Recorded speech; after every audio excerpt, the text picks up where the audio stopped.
بسم اللہ. نعرہ تکبیر.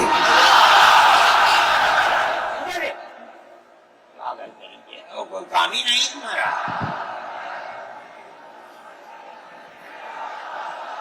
بسم اللہ الرحمن الرحیم. الحمد للہ نحمده ونستعینه ونستغفره ونؤمن به ونتوکل علیہ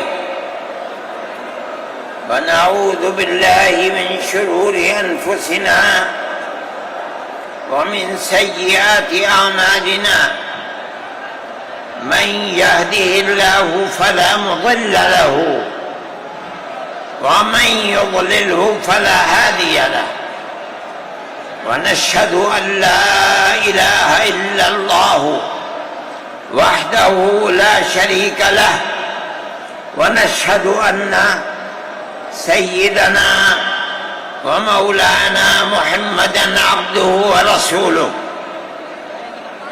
أما بعد،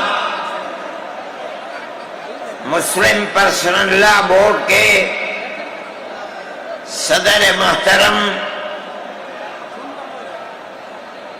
نائیڈو صاحب کے نائب صدر اور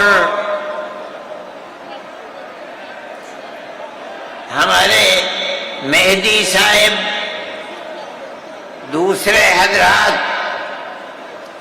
جو یہاں بیٹھے ہوئے ہیں، اور یہ جمع غفیر لاکھوں آدمی جو آئے ہیں جمعیت علماء کی دعوت پر، میں جمعیت علماء کے ان ورکرز اور آئے ہوئے مہمانوں کا دل کی گہرائیوں سے شکریہ ادا کرتا ہوں. جن لوگوں نے جمعیت علماء ہند کی دعوت پر اپنے احباب کو جمع کیا اور اپنے خرچ سے جمعیت علماء کا ایک پیسہ کیا پھوکی کوڑی بھی نہیں لگی. آپ ہی لوگ کروڑوں روپیہ خرچ کر کے اپنی بسوں کا خود ہی انتظام کر کے یہاں تشریف لائے دعوت پر اور آ کر بیٹھے. جمعیت علماء ہند کے خدام کے دل میں اس کی بڑی قدر ہے. اللہ آپ حضرات کو اس کا بہتر بدلہ عطا فرمائے. میرے محترم بزرگوں، آج ہی کا مسئلہ یہ نہیں ہے. جمعیت علماء ہند کی ایک تاریخ ہے، اور ایسی تاریخ ہے اپنے اس ملک کے لیے جو کسی دوسری ہندو مسلم پارٹی کے پاس نہیں ہے. علماء نے اس ملک کی آزادی کے لیے، اگر آپ ان کی تاریخ کو پڑھیں گے تو آپ کو اندازہ ہوگا کہ ان کی اس ملک کی آزادی کے لیے قربانیاں 150 سالہ قربانیاں ہیں. کوئی اس ملک کے اندر ہندو مسلم ایسی پارٹی نہیں ہے جس کی تاریخ ایسی قربانیوں کی تاریخ ہو. حضرت شاہ عبدالعزیز صاحب محدث دہلوی نے 1803 میں آواز بلند کی تھی کہ ہمارا ملک غلام ہو گیا. اس غلام ملک کو آزاد کرانا اس ملک میں بسنے والے ہر مسلمان اور ہر شخص کا فرض ہے. کوئی مائی کا لال نہیں تھا جو انگریز کی طاقت کے سامنے آزادی ملک کا نعرہ بلند کر سکتا۔ ایک مسلمان عالم دین نے اسی دلی کے اندر اس نعرے کو بلند کیا، اس کی جائیداد قلق کر لی گئی، اس کے مدرسے کو دفن کر دیا گیا، اس کو دلی بدر کر دیا گیا۔ لیکن یہ مسلمان ایسے نہیں تھے جو کسی ملک کے پیسے یا اس کی سطوت اور اس کی طاقت کے سامنے سر جھکا دیتے۔ جو انہوں نے اپنا موقف اختیار کیا تھا پتھر کی چٹان کی طرح، اسی طرح اس موقف کے اوپر کھڑے رہے۔ سب سے پہلا جہاد سن 1932 کے اندر ہوا، ہندوستانی لوگ تو جانتے بھی نہیں، اور اس کے اندر لوگ مر گئے، ختم ہو گئے۔ شاہ عبدالعزیز صاحب کے رشتے کے، ان کے قریب، ان کے اولاد میں شاہ اسماعیل شہید اور رائے بریلی کے شاہ احمد شہید، دونوں کے دونوں ختم ہو گئے، شہید ہو گئے بالا کوٹ کے میدان میں۔ لیکن پیچھے نہیں ہٹے۔ وہ لوگ جو بچ کر آئے تھے سن 1857 میں پھر جہاد کر دیا، اور اس کے اندر صرف اسی دلی کے اندر 33,000 مسلمان شہید کیے گئے، اور لال قلعے سے لے کر جامع مسجد تک درختوں کے اوپر ان کی لاشوں کو لٹکا دیا گیا۔ یہ مسلمان کی تاریخ ہے، علماء کی تاریخ ہے۔ بتائیں کون ہے جس کی زندگی کے اندر یہ تاریخ مل سکتی ہے؟ میں کہتا ہوں، لاکھوں آدمی کے سامنے کہتا ہوں، کوئی مائی کا لال ہے جس نے اس ملک کی اس طرح خدمت کی ہو جس طرح مسلمان علماء نے خدمت کی ہے؟ میرے بھائی، جمعیت علماء انہی مجاہدین کی بنائی ہوئی جماعت ہے۔ ہم تو ان کے جوتے سیدھے کرنے والے ہیں۔ ہمارا کیا کام ہے؟ ایک ہی کام ہے کہ انہوں نے جو جمعیت کی بنیاد کے اندر ہندو مسلم اتحاد اور ملک کے ہر بسنے والے کو ایک پیغام دیا تھا پیار و محبت کا، ہم اسی پیغام کو لیے بیٹھے ہوئے ہیں۔ ہمارا کام صرف اتنا ہے، دنیا توڑنا چاہتی ہے، حکومتیں برباد کرنا چاہتی ہیں، فرقہ پرست ذہنیت آگ لگانا چاہتی ہے، یہ نعرہ دینا چاہتی ہے کہ ہندو الگ، سکھ الگ، مسلمان الگ۔ ہم کہتے ہیں نہیں، ہندو مسلم سکھ عیسائی بھائی بھائی۔ یہ ہمارا پیغام نہیں ہے، ان بزرگوں کا پیغام ہے جنہوں نے پھانسیوں کے تختوں کو چوما، اپنے اس ملک کے لیے چوما ہے، اس کی آزادی کے لیے چوما ہے۔ اس ملک کے اندر یگانگت اتحاد جس کو آج آگ لگایا جا رہا ہے، ہمارے بزرگوں نے اسی اتحاد کے لیے اپنی قیمتی جانوں کو قربان کیا ہے، اور ان کا مقصد یہ تھا کہ ملک آزاد ہو جائے، حکومت ایسی بننی چاہیے جو حکومت سیکولر حکومت ہو، کسی کا حق نہ جائے۔ کانگریس اس لیے نہیں بنی تھی، یہ 1803 کی آواز ہے کہ ملک غلام ہو گیا، جہاد کرنا فرض ہے۔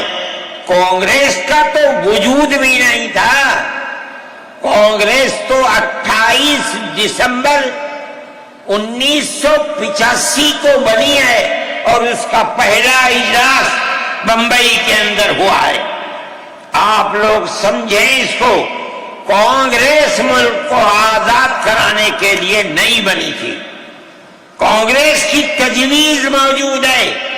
وہ کہتے ہیں کہ ہندو مسلم ملک کے بسنے والوں کی اس جنگ و جدال سے دو جہاد، سن 32 کا 1857 کا، اس جہاد کے نتیجے میں جو برطانیہ کی حکومت اور ہندوستان کی حکومت میں دوری پیدا ہو گئی ہے، کانگریس کا مقصد تھا کہ اس دوری کو ختم کر دیا جائے، ملک کو اپنے گردن سے زنجیر غلامی کی نکال کر توڑ دیا جائے، کانگریس کا مقصد نہیں تھا۔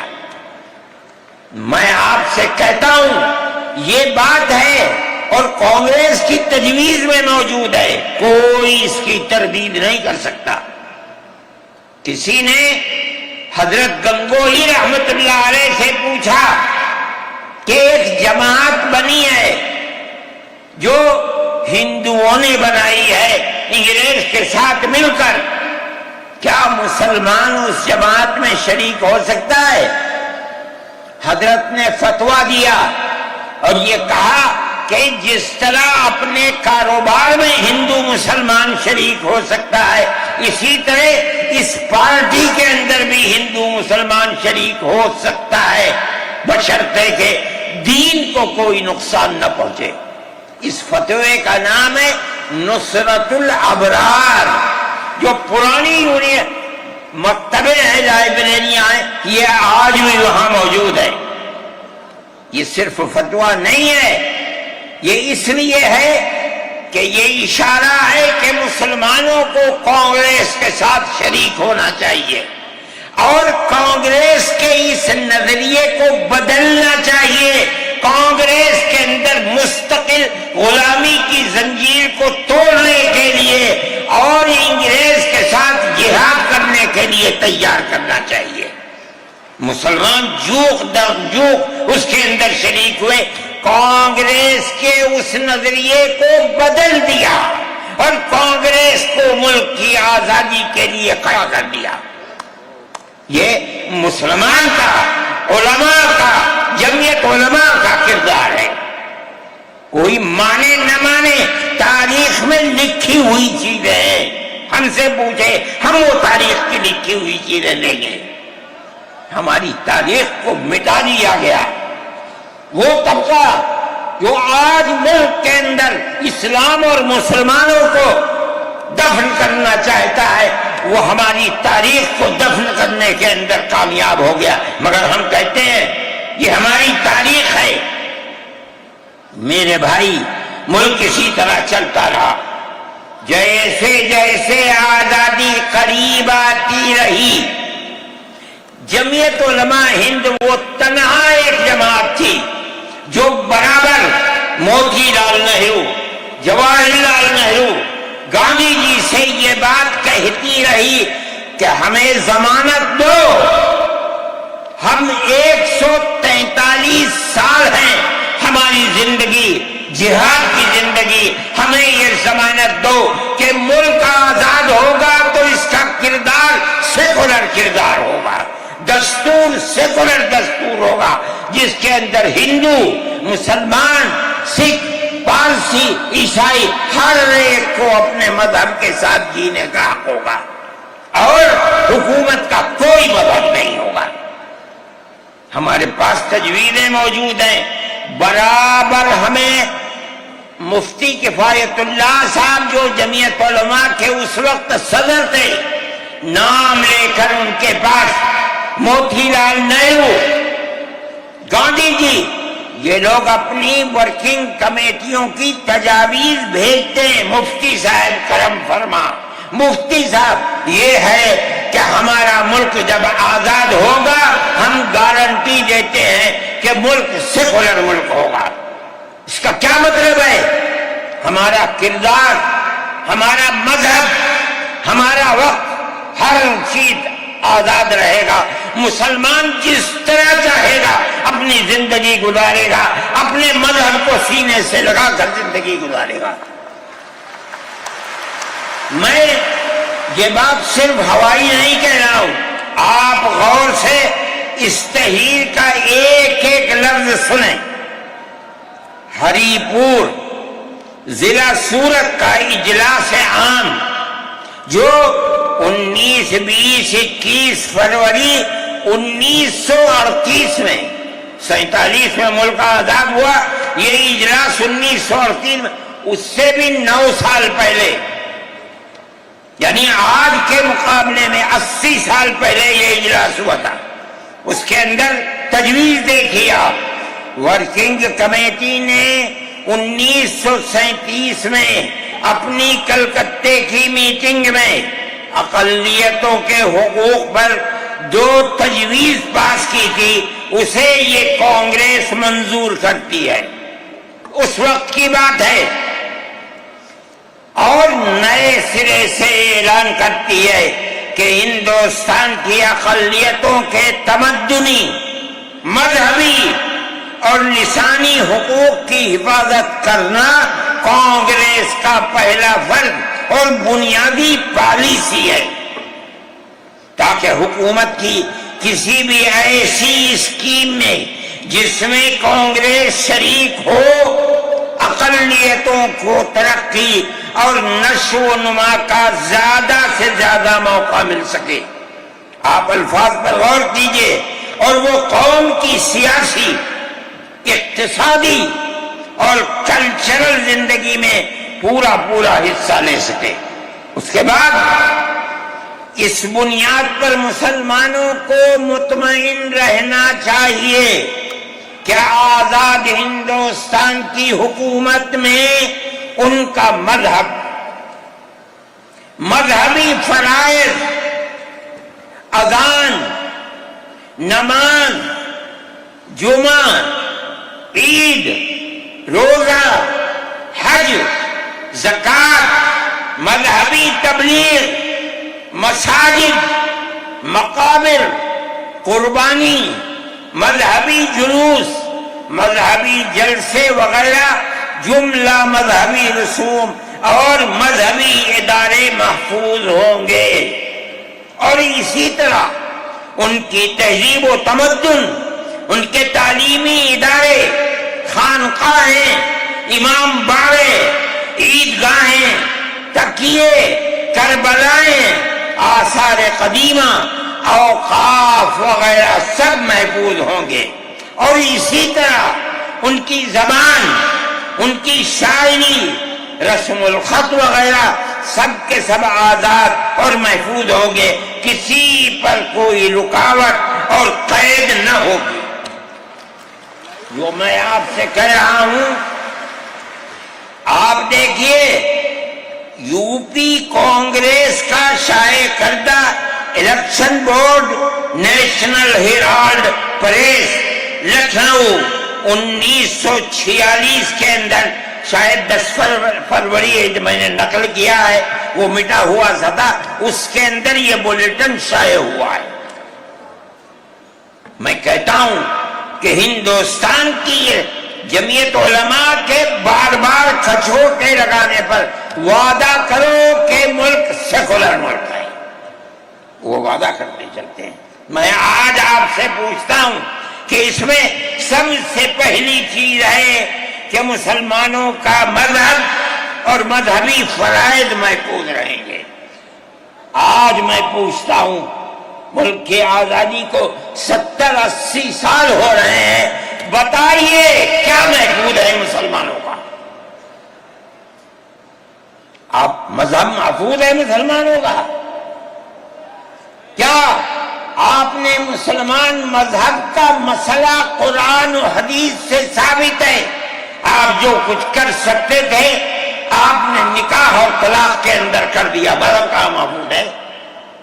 آپ کی حکومت اتراکھنڈ میں ہے، آپ یکساں سول کوڈ، یعنی کوئی تعلق مسلمان کا مذہب سے نہیں ہوگا، گورنمنٹ جو قائم کرے گی اس کے اوپر مسلمان کو چلنا ہوگا۔ کہاں کا سیکولرزم ہے؟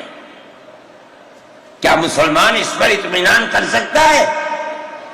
آپ کی زندگی اور آپ کی حکومت کا بنیادی ناپاک پتھر یہ ہے کہ مسلمان کو اپنے مذہب سے آپ دور کر لیں۔ کیا آپ اسے قبول کریں گے؟ یہ آج کی حکومت کا یہ مسئلہ ہے۔ مذہبی فرائض کہاں کے آپ زندہ رہ گئے؟ آج آپ نے مسئلہ بنایا ریاست اور شہروں کے اندر مسلمان جو 50 سال سے آباد ہے آباد بھی نہیں رہ سکے گا. یہ آپ کا کردار ہے، یہ تصویر ہے اور ناپاک تصویر ہے. ہم کہتے ہیں جس تصویر کو آپ پیش کر رہے ہیں یہ تصویر سیکولر دستور کی تصویر نہیں ہے. ہمارا آج کا یہ کنونشن سیکولر دستور کی حفاظت کے لیے ہے. کہاں ہے جی؟ کیا کر رہے ہو؟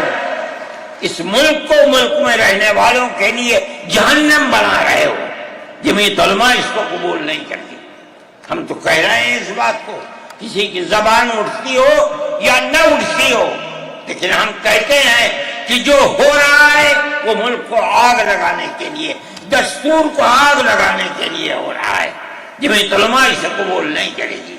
اگر جمعیت علماء نے اس بدترین حکومت جو یہ کہتی تھی کہ ہماری حکومت میں سورج نہیں ڈوبتا، جمعیت علماء نے کبھی اس کے سامنے سر نہیں جھکایا، اس کے بعد ہم کس کے سامنے سر جھکائیں گے؟ ہمارا سر صرف ایک اللہ کے سامنے جھکتا ہے اور کسی کے سامنے نہیں جھکتا. میرے بھائی، آپ ایک اس کو لیتے ہیں، میں کہتا ہوں اے تو بیٹا، آپ کیا کہتے ہیں؟ اس کے اندر جہاں ہے وہاں اسی طریقے سے اوقاف وغیرہ سب محفوظ ہوں گے. اوقاف محفوظ ہیں. یہ آپ کے سامنے حضرت مولانا بیٹھے ہوئے ہیں، تقریر کی ہے. اوقاف کو ہڑپنا چاہتے ہیں. ہماری مسجدیں اسی دلی کے اندر 400 500 سال کی مسجدیں ہیں، جس میں جمعیت علماء کا دفتر بنا ہوا ہے. عبد النبی اکبر کے زمانے کی مسجد ہے. اور کتنی مسجدیں ہیں جن کے پاس اوقاف، اللہ اکبر، لاکھوں کروڑ کے اوقاف ہیں. جونپور میں جا کر کے دیکھو کیسی مسجدیں ہیں. دلی کے قرب و جوار میں دیکھو کتنی بڑی بڑی مسجدیں ہیں.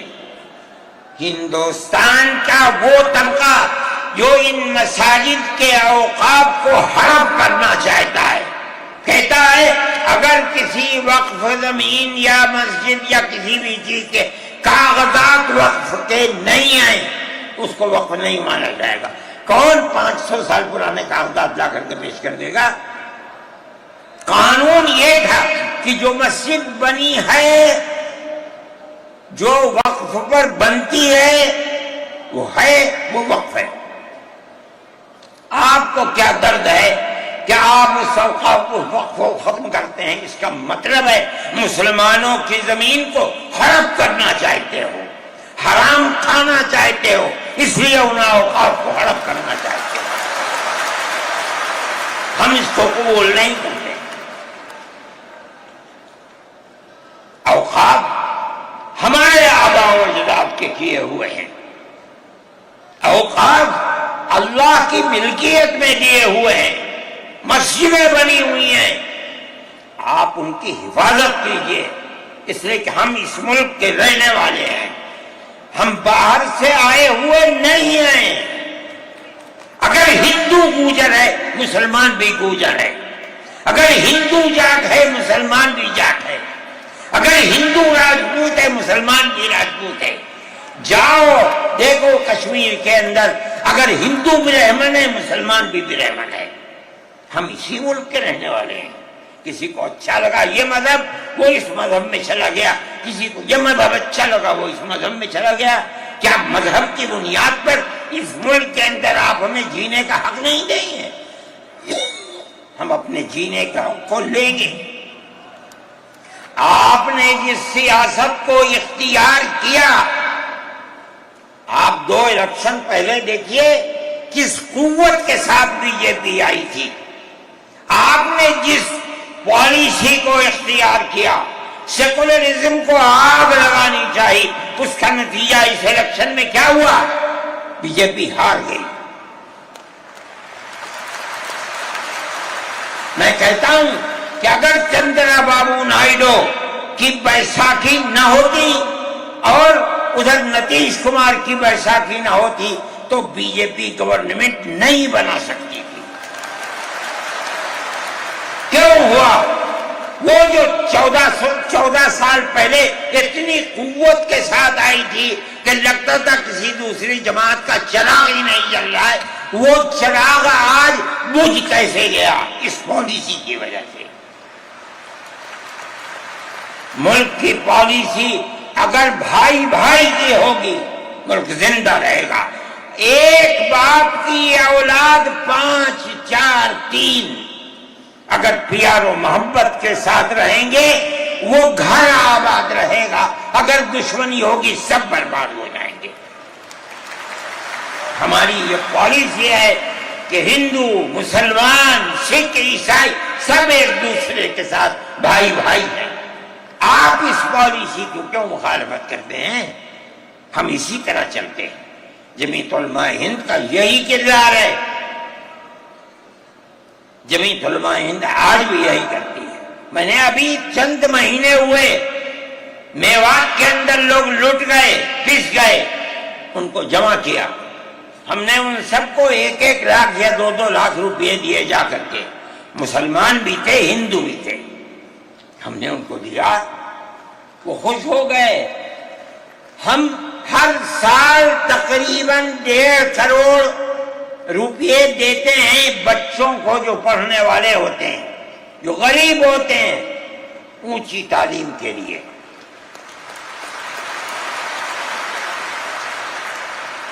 اس کے اندر مسلمان بچے بھی ہوتے ہیں، ہندو بچے بھی ہوتے ہیں۔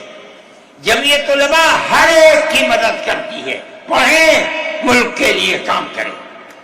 میں جا رہا تھا ایک مرتبہ، بنگلور سے سوار ہوا، مجھے جانا تھا سوئٹزرلینڈ، ایک میٹنگ تھی وہاں سعودی عرب کی، سوئٹزرلینڈ کے اندر۔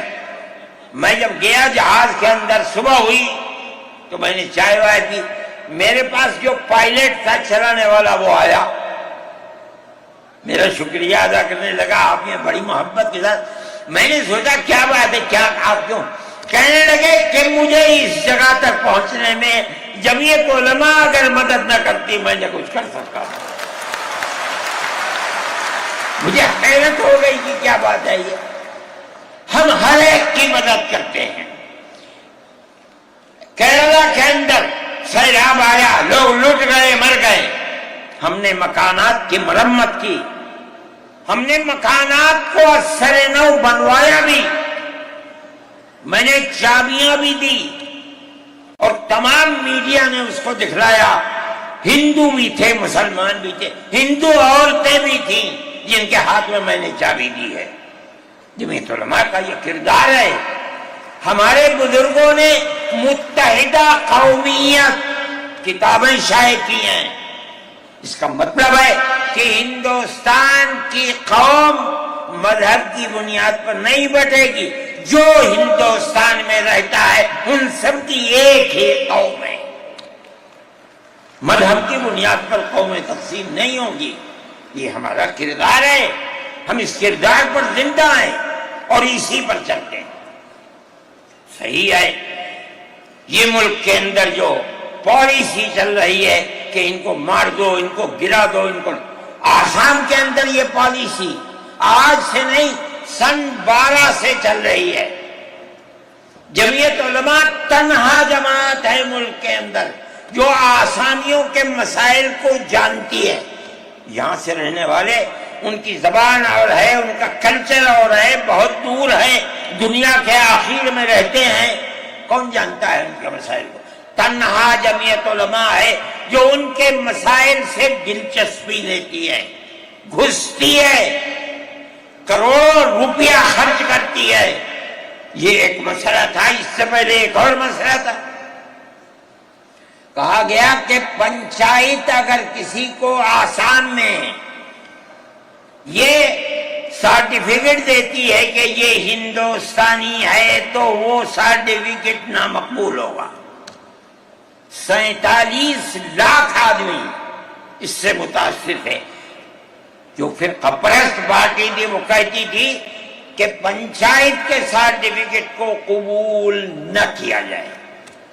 اگر یہ فیصلہ ہو جاتا تو 47 عورتیں 47 لاکھ اپنے بچوں کے ساتھ ملک کے اندر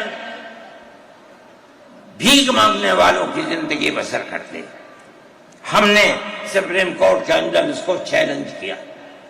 سپریم کورٹ کہا جاتا ہے، لیکن در حقیقت یہ ملک میں بسنے والے ان غریب اور لاچار لوگوں کی پناہ گاہ جن کے سامنے ملک میں کوئی راستہ نہیں بچتا، تو وہ کورٹ میں پہنچتے ہیں کہ ہماری مدد کرو.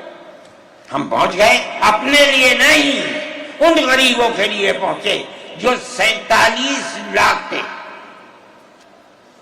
آپ نہیں جانتے اس کے اندر 24 لاکھ ہندو عورتیں تھیں. آپ سمجھیں. اور جمعیت علماء گئی.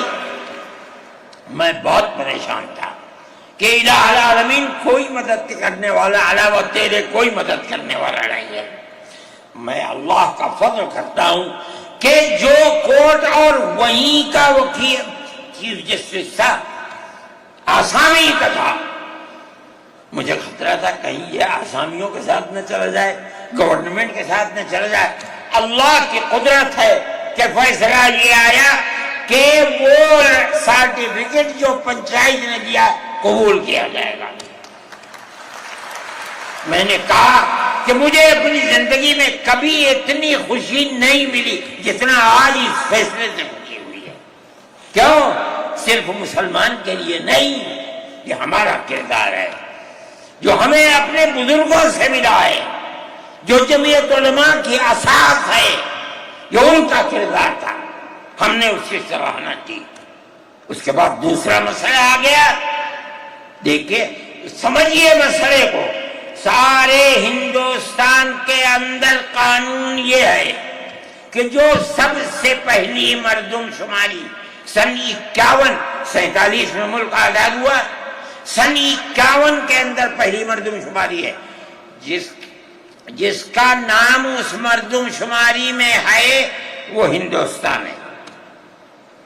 جس کا نام اس مردم شماری میں نہیں ہے، اگر دوسری مردم شماری میں وہ کہیں سے آ کر بسا اور اپنا نام لایا، وہ ہندوستانی نہیں. اچھا، پاکستان ایک مغربی پاکستان تھا، ایک مشرقی پاکستان تھا. اندرا جی نے اپنے زمانے کے اندر تمام جھگڑوں کو ختم کرنے کے لیے مغربی پاکستان کو الگ، مشرقی پاکستان کو الگ کیا. جنگ ہوئی، مشرقی پاکستان ٹوٹ گیا اور بنگلہ دیش بن گیا. اس وقت بہت بڑی بمباری ہوئی دونوں ملکوں کے اندر. ادھر کے لوگ ادھر، ادھر کے لوگ ادھر. سب لوگ بیٹھے، راجیو بیٹھے، بی جے پی بیٹھی، جو وہاں کی پارٹیاں تھیں صوبائی وہ بیٹھی، اور سب نے بیٹھ کر طے کیا کہ آسام کے اندر ہندوستانی ہونے کی دلیل سن 71 کی مردم شماری ہوگی. سارے ملک سے الگ، سارے ملک میں مردم شماری میں ہندوستانی ہونے کے لیے 51 کی ہے، مگر سب پارٹیوں کے دستخط ہیں اس کے اوپر. آسام کے اندر 51 نہیں 71 ہوگی. اب آپ دیکھیے، جو فرقہ پرست، اور میں کہتا ہوں ببانگ دور کہتا ہوں کہ آسام کے چیف منسٹر کا کردار بدبودار کردار ہے، خراب کردار ہے، مسلمان کو دفن کرنے کا کردار ہے. وہ یہ کہتا ہے کہ آسام کے سوا آسام کے اندر مردم شماری 71 نہیں، جیسے سارے ہندوستان میں 51 ہے، اسی طرح آسام کے اندر بھی 51 ہوگی.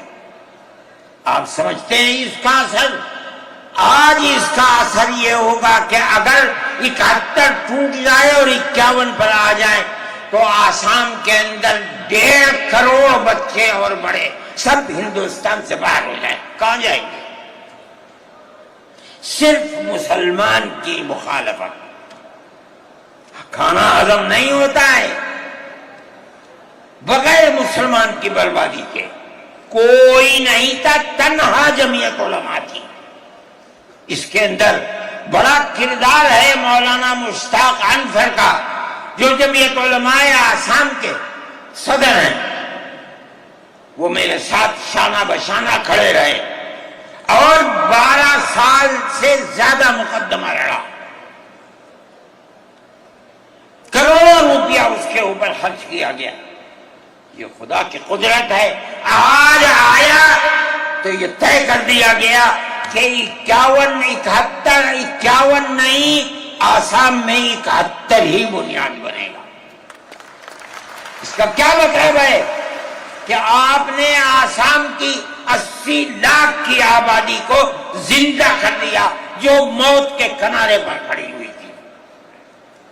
مجھے افسوس ہے کہ لوگوں کا یہ قول مجھ تک پہنچا ہے کہ کسی نے آسام کے چیف منسٹر سے یہ بات کہی کہ اب کیا ہوگا، کہنا ہماری صحت پر کوئی اثر نہیں پڑتا ہے۔ کیا مطلب ہے؟ ہم آسام میں مسلمانوں کو چین کا سانس نہیں لینے دیں گے۔ دیکھیں کب تک چلتے ہیں۔ اگر جمعیت علماء زندہ ہے اور اللہ نے ہمیں زندہ رکھا، ہم دیکھیں گے کہ کیا کرتے ہیں، ہم زندہ ہیں۔ میرے بھائی، یہ جمعیت علماء کا کردار ہے، ہم اس کے پیچھے چلتے ہیں۔ جمعیت علماء زندہ باد، مدنی زندہ باد۔ اتنے موٹے آدمی کی آواز نکلتی نہیں ہے۔ میرے بھائی، ہمارا یہی کردار ہے۔ ہم ان مسلمانوں کی مدد کرتے ہیں جو مسلمان مصیبت کا شکار ہیں۔ یہ فرقہ پرست ذہن جس کا میں ذکر کر رہا ہوں ہر جگہ موجود ہے، ہر وقت موجود تھا، آج یہ زیادہ ہے، پہلے اتنا نہیں تھا۔ ہر جگہ مسلمان کے لیے، جوانوں کے لیے مصیبت کا شکار ہے۔ خاص طور پر ہم سے لوگ کہتے ہیں کہ تم ان کے مقدمات کو کیوں لڑتے ہو؟ کہتے ہیں تم دہشت گردوں کی پناہ گاہ ہے جمعیت علماء۔ یعنی ان کا مفروضہ یہ ہے کہ جتنے لوگوں پر الزام لگا ہے دہشت گردی کا، وہ سب کے سب حقیقت دہشت گرد ہیں، اور جمعیت علماء ان دہشت گردوں کی، ملک ویرودھیوں کی جمعیت علماء مدد کرتی ہے۔ مجھ سے بھی یہ بات کہی، میں نے کہا کہ تم میں کوئی مائی کا لال ہے تو کھڑا ہو کے بتائے۔ جمعیت علماء لوور کورٹ نے پھانسی کی سزا دے دی گجرات کے اندر، ہائی کورٹ میں پہنچے، انہوں نے پھانسی کی سزا دے دی۔ ہم اس کیس کو لے کر، اس کے اندر ہندو بھی تھے، مسلمان بھی تھے، سپریم کورٹ میں آئے۔ سپریم کورٹ میں ہم نے مقدمہ لڑا اور سپریم کورٹ نے انہیں سب کو باعزت بری کر دیا۔ میں نے کہا کہ کسی ملزم کے لیے گورنمنٹ ہندوستان کی حکومت نے حق دیا ہے کہ مقدمہ لڑو۔ اگر کوئی غیر ملکی ہندوستان کے اندر پکڑا جائے، اپنے مدعا کو پیش کرنے کے لیے گورنمنٹ اس کو وکیل دیتی ہے۔ ہم نے کیا جرم کیا ہے؟ ہم انہیں وکیل دیتے ہیں لڑنے کے لیے، بہتر سے بہتر وکیل دیتے ہیں۔ ہم کہتے ہیں کہ لڑو مقدمہ، تاکہ دودھ کا دودھ، پانی کا پانی الگ الگ ہو جائے۔ مقدمہ لڑے اور سپریم کورٹ کہتی ہے کہ جھوٹا الزام تھا، جھوٹ ہے، جھوٹ ہے جھوٹ ہے.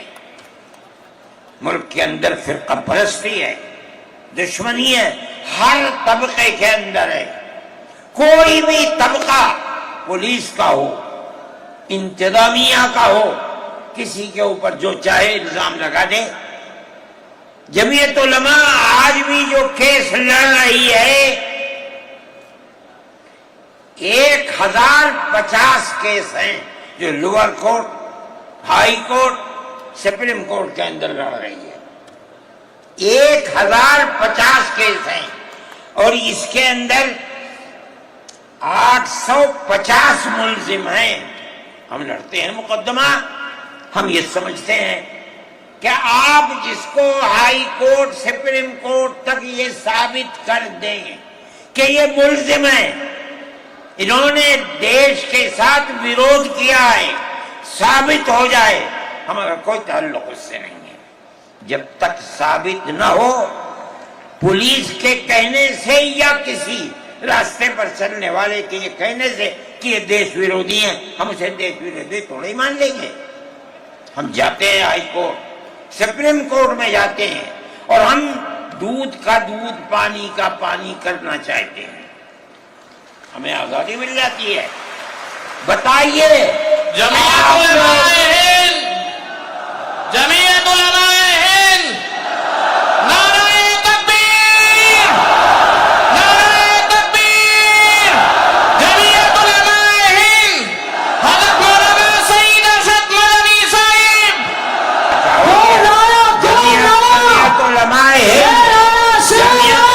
ہند اسی طرح سے کام کر رہی ہے. ابھی آپ کے یہاں ہلدوانی کے اندر ہوا, مسجد کو توڑ دیا, شہید کر دیا, گولی چلا کر 6 آدمیوں کو قتل کر دیا. اس کے ساتھ ساتھ 101 آدمیوں کو گرفتار کر لیا اور ایسی دفعات ان کے اوپر لگا دی کہ 1.5 سال سے پہلے ان کی ضمانت نہیں ہو سکتی تھی. جمعیت علماء نے ہمارے پاس آئے 70 آدمی, کچھ لوگوں نے اپنے کیس لڑے, خوب, کسی کو یقین نہیں تھا کہ اس کے اندر کامیابی ہوگی. اللہ کی مدد سے ہم نے اپنے وکیل کو بلایا بمبئی سے, اور اس کے بعد جو بہتر سے بہتر سپریم کورٹ کا وکیل تھا اس کو بلایا اور ہم نے کہا کہ کیس لڑیے. 5 پیشیاں ہوئیں اور وہ وہیں جاتا تھا ہائی کورٹ. نینی تال میں شاید ہائی کورٹ ہے, وہاں جاتا تھا, وہ اپنا محنتانہ پورا لیتا تھا. 2 پیشیاں ہوئیں آن لائن اور 3 پیشیوں میں وہ گیا وہاں وکیل, اور وہ ایک مہیلا تھی وکیل, مگر بہت بہترین وکیل تھی. انہوں نے اپنے کیس کو رکھا اور ہندوستان میں نہیں جانتا ہوں جمعیت علماء اتنے کیسوں کو اتنے سال سے لڑ رہی ہے, بیک وقت 50 آدمیوں کی ضمانت ہو جائے, جن میں 6 عورتیں بھی تھیں. یہ پہلی مرتبہ ہوا. ہم یہ سمجھتے ہیں کہ یہ ہماری بہت بڑی کامیابی ہے, اللہ کا انعام ہے, اس کا فضل ہے. ہم لڑ رہے ہیں اسی طریقے کے اوپر. مدارس اسلامیہ, میرے بھائی, مدارس اسلامیہ اس ملک کے مذہبی اعتبار سے جان ہے. جمعیت علماء ہمیشہ سے یہ بات کہتی تھی کہ مدارس ام المدارس دارالعلوم دیوبند ہے. حضرت نانوتوی رحمت اللہ علیہ نے جو دستور بنایا, وہ دستور یہ تھا کہ کسی گورنمنٹ سے کوئی مدد نہیں لی جائے گی. المؤمن ينظر بنور اللہ, یہ ان کے دل کے اندر ایک بات آئی. میں کہتا ہوں کہ اگر یہ بات نہ ہوتی اور حکومتوں سے پیسے لے لے کر مدارس چلتے, آج ان مدارس کی جان نکل چکی ہوتی. آزاد ہے مدارس, کسی گورنمنٹ کا ایک پیسہ ہمارے پاس نہیں ہے. مسلمان رکشا چلانے والا، مزدوری کرنے والا، دولت مند، کاروبار کرنے والا، ہر مدرسہ ایک ہاتھ سے دیتا ہے، دوسرے ہاتھ کو پتہ نہیں چلتا۔ اللہ کا فضل ہے۔ اسی طرح مدارس دین کی خدمت کر رہے ہیں۔ ہم یہ سمجھتے ہیں کہ دین کی بقا ہندوستان کے اندر، اس کے اندر بنیادی کردار مدارس اسلامیہ کا ہے۔ لوگ کہتے ہیں تبلیغ کا ہے، میں کہتا ہوں ہاں تبلیغ کا بھی ہے، اصل کردار مدارس اسلامیہ کا ہے۔ ارے بھائی، مولانا الیاس صاحب رحمت اللہ علیہ نے تبلیغ کی بنیاد رکھی، کہاں کے تھے؟ مدرسوں سے پڑھ کر کے نہیں رہے تھے۔ مولانا یوسف صاحب نے کام کیا اپنے باپ کے طریقے پر، کہاں سے نکلے؟ مدرسے سے پڑھ کر کے نکلے تھے۔ مولانا چلے گئے، مولانا انعام صاحب، پھر اس کے بعد مولانا اظہار صاحب۔ آج دیکھ لیجئے جو بچے کام کر رہے ہیں وہ سب مدرسوں سے پڑھ کر کے، ان کی اولاد بھی مدرسوں کے اندر پڑھ رہے۔ اصل کردار دنیا کے اندر، ہندوستان میں نہیں، چاہے جہاں دنیا میں چلے جاؤ، اصل کردار مدارس اسلامیہ کا ہے۔ اگر کسی روئے زمین میں آج کہیں کوئی مسلمان اللہ کہتا ہے، میں سمجھتا ہوں دیکھ لو کہیں نہ کہیں کسی مدرسے سے جڑا ہوا ہوگا۔ نعرہ تکبیر! مدارس اسلامیہ! ہندوستان! ہندوستان! زندہ باد! آئین کا محافظ کون ہے؟ ارشد مدنی! ارشد مدنی! آئین کا محافظ کون ہے؟ ارشد مدنی! ارشد مدنی! مدارس اسلامیہ کا یہ کردار ہے۔ اسلام کو پھلتا پھولتا دیکھیں، یہ ان سے برداشت نہیں ہوتا۔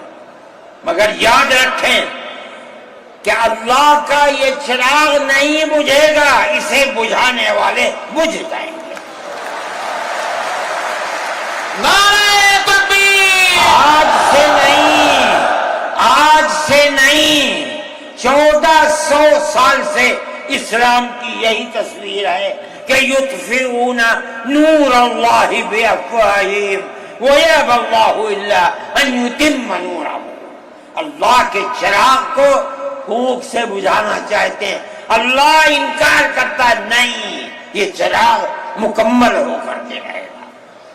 میرے بھائی، فرقہ پرست ذہنیت جو کرنا چاہتی ہے، اللہ چاہے گا تو یہ نہیں ہوگا۔ مسلمان اسی ماحول کے اندر زندہ ہے، زندہ رہے گا، اور اسی طرح اس ملک کے اندر اسلام کا، اس ملک کے اندر بھی اسلام کا چراغ چلتا رہے گا۔ میرے بھائی، میں یہ باتیں اس لیے کہہ رہا ہوں کہ آپ کے اندر حوصلہ ہونا چاہیے، لیکن امن و امان کو مت جانے دیجیے۔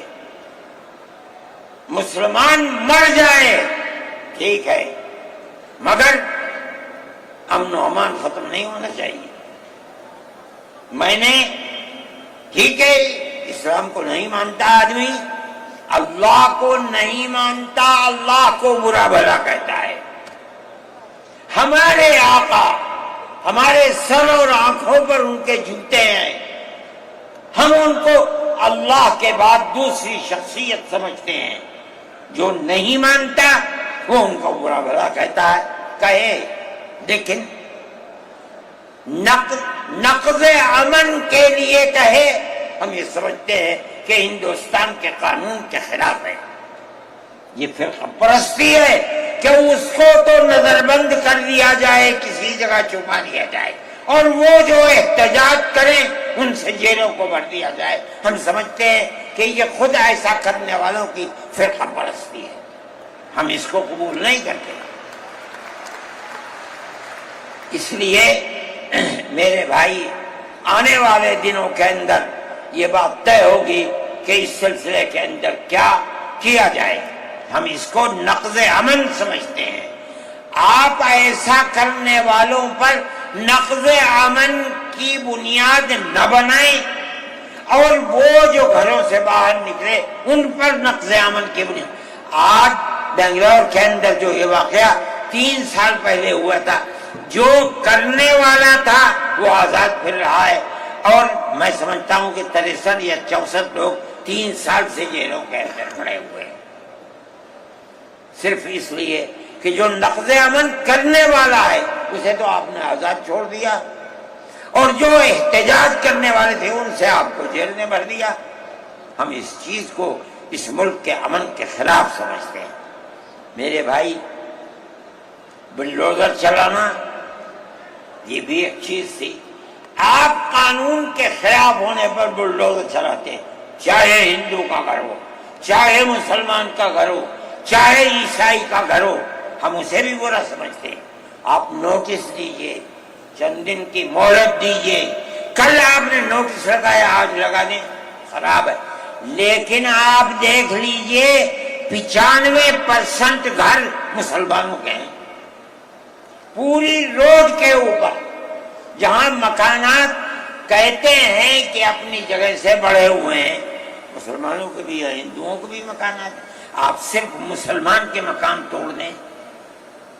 پھر دوسری مصیبت کیا ہے کہ اس مکان کے اندر مان لیجئے بوڑھے ماں باپ رہتے ہیں، جس کو آپ نے پکڑا ہے، کوئی غلطی ہوئی ہے، اس کے بیوی اور بچے رہتے ہیں اس مکان میں، غلطی اس ایک آدمی سے ہوئی، آپ پورے مکان کو گرا دیں، ماں باپ کہاں جائیں گے؟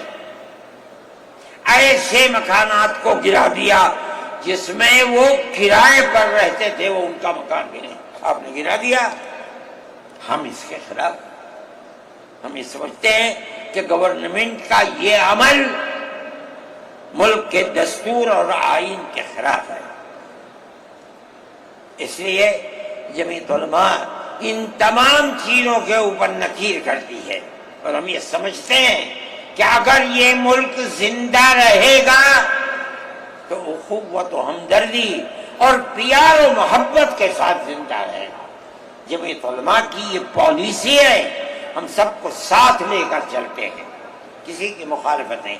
یہ پنڈت جی بیٹھے تھے، شاید چلے گئے، تھک کے آئے، استنجے کو گئے کہ اتنا بڑا ٹیکا لگا ہوا ہے، کہنے لگا میں تو آیا ہوں جلسے میں شریک ہوں گا۔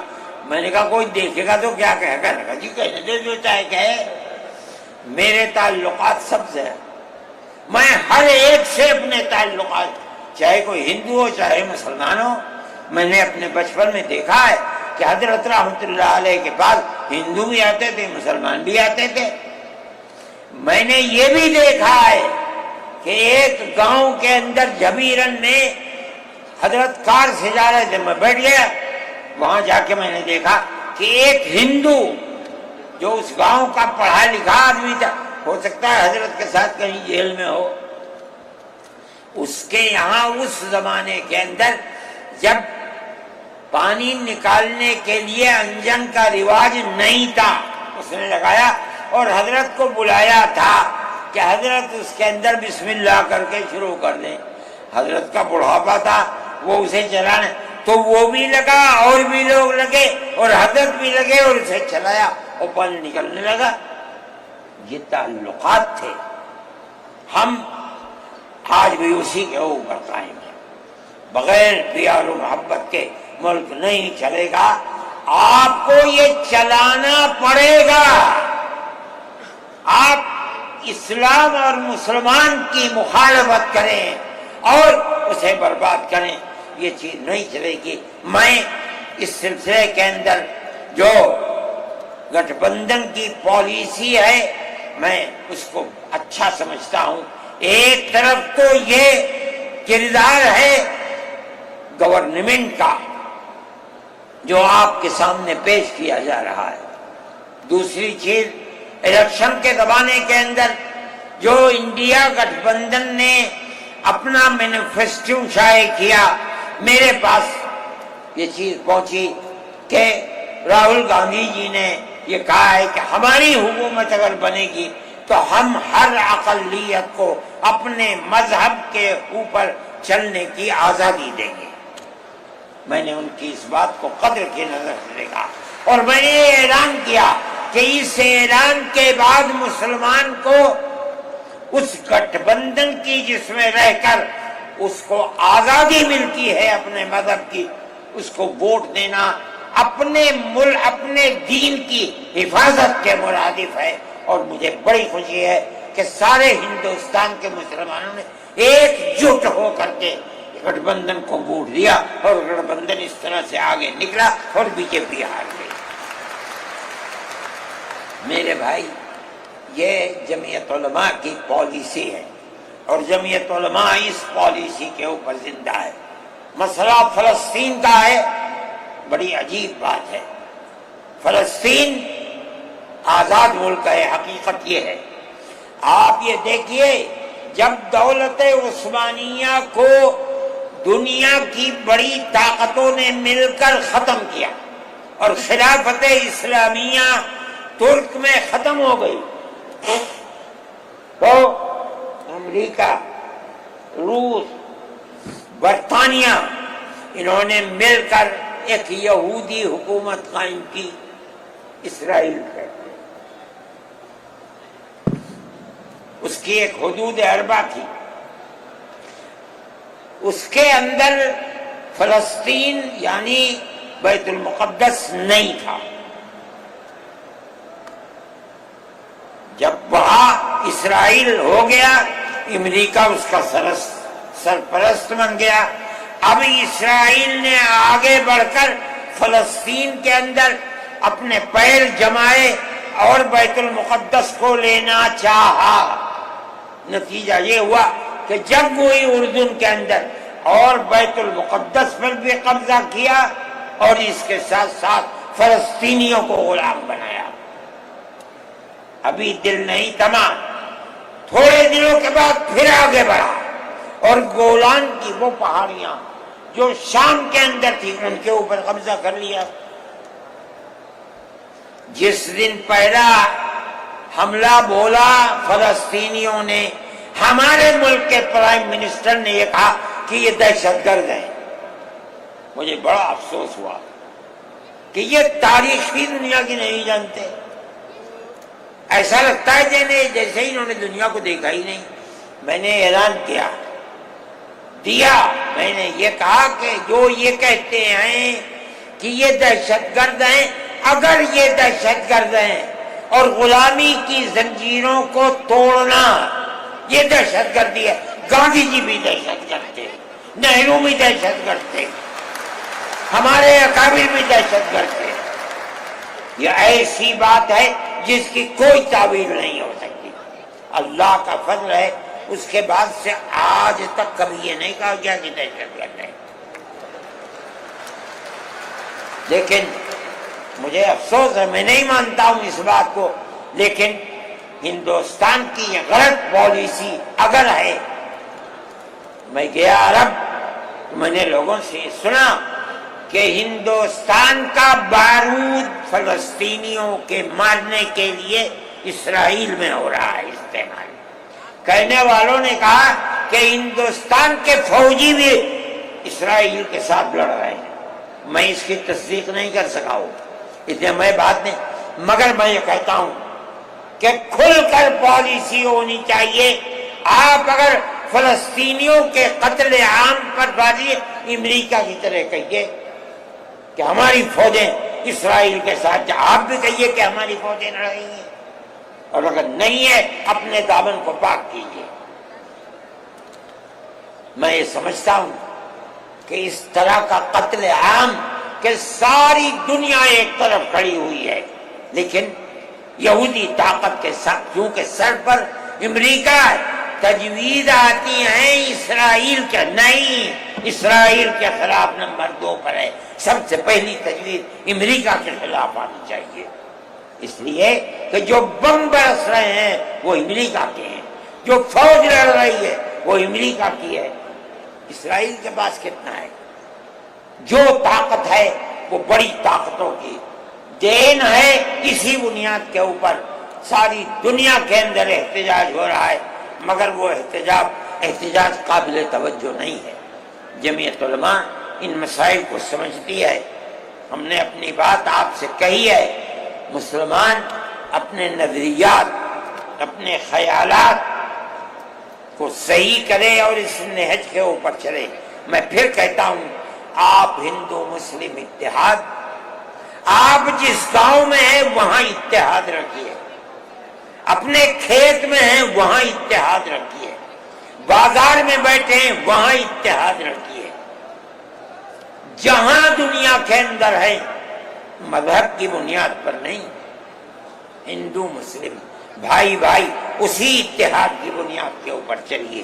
اگر آپ چلیں گے تو آپ اپنے ملک کے وفادار ہیں اور آپ صحیح راستے پر چلنے والے ہیں، اور اگر آپ وہ پالیسی خدا نخواستہ جو فرقہ پرست نظریے کی پالیسی ہے اگر آپ اسے اپنائیں گے، ملک تباہ ہو جائے گا، برباد ہو جائے گا۔